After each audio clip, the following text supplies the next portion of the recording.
Religion can sometimes feel like a maze of complex rituals and conflicting dogmas. By the late 19th century, many felt the core message of Hinduism was lost in a cloud of superstition.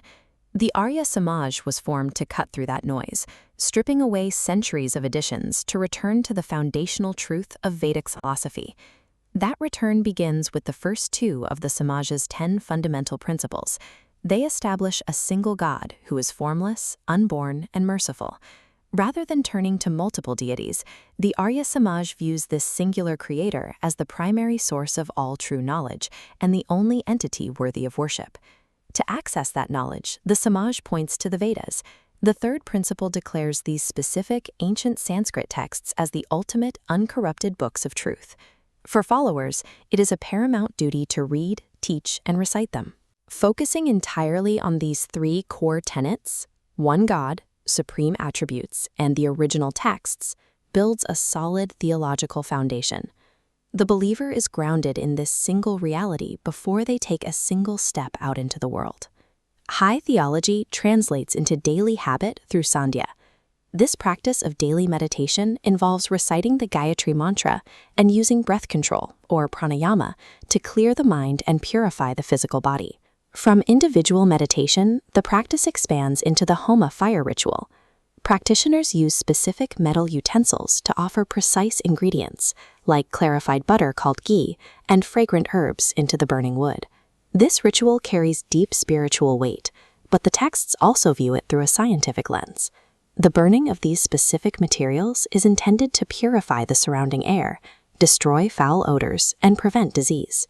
These daily rituals function as precise training tools. By repeating them every day, practitioners calibrate their minds and bodies for righteous action in the chaotic physical world. Moving outward from daily rituals, we reach the individual's personal character. The fourth and fifth principles demand constant vigilance. Followers must be ready to accept truth and reject untruth, carefully evaluating every action to ensure it aligns with dharma, or righteousness. This ethical standard starts early. Educational texts warn young learners against the enemies of a student, vices like laziness, gossiping, and arrogance.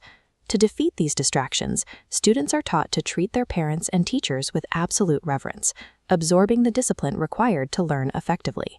The Samaj often uses the story of Arjuna from the Mahabharata to illustrate this mindset. When Arjuna aims his bow, he trains his vision solely on the eye of the bird he is targeting. It illustrates the sheer, unwavering concentration required to master oneself. Memorizing sacred texts serves little purpose without the focused character required to apply that knowledge to daily decisions. Maintaining a moral compass is easy in times of peace. To understand how Dharma holds up under extreme, unfair conditions, the Arya Samaj turns to the Sita Charitra, the character of Sita from the Ramayana. Sita's journey is defined by hardship. She follows her husband into a long exile, suffers a terrifying abduction, and eventually faces abandonment. Through every injustice, she refuses to compromise her values. The Arya Samaj upholds Sita as the ultimate emblem of moral resilience. She represents the strength required to remain dedicated to righteousness while facing immense physical and emotional suffering. Individual moral perfection is forged when things are at their most difficult. Real character is defined by maintaining one's dedication to righteousness, even when it offers no immediate reward. Once the individual is forged, they must step outward. The sixth and eighth principles declare that the primary objective of the Samaj is to actively do good in the world and physically dispel ignorance, known as avidya. In practice, this meant taking on entrenched social issues. The Samaj launched an aggressive fight against societal divisions, advocating for the eradication of untouchability and arguing that true religion requires treating everyone with equal love and dignity. They challenged religious notions of purity that involved avoiding the sick. Instead, the Arya Samaj defined real religion through seva, or selfless service, championing the hands-on work of doctors and nurses caring for the needy. Piety is not a state of isolation. A person's spiritual worth is measured by their willingness to step into the messiness of society and work to heal its wounds. The final mandates of the Arya Samaj issue a clear warning. No individual should be content with their own progress alone. that success must be shared. We are bound to social rules that benefit humanity as a whole, finding personal success within the collective.